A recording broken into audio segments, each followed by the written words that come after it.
তুমি এসো আমার শেষ নিঃশ্বাস নেওয়ার আগে, তুমি এসো আমার প্রাণ থেমে যাওয়ার আগে। তুমি তখনও আসতে পারো যখন আমাকে শ্মশানে নিয়ে যাওয়া হবে।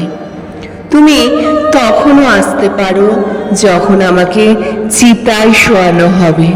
শুধু শুধু একবার আমাকে ছুঁয়ে নিও জ্বলে ওঠার আগে। আগুন যখন আমাকে গিলে নেবে তার আগে তোমার ছোঁয়াই দিও। চিতার ধোঁয়া থেকে যদি মুক্তি পাই তবে একটু মুখে হাত বুলিও। তুমি প্লিজ এসো আমার আত্মার দেহ ছাড়ার আগে। তুমি প্লিজ এসো আমার প্রাণ নিঃশেষ হয়ে যাওয়ার আগে। তুমি এসো।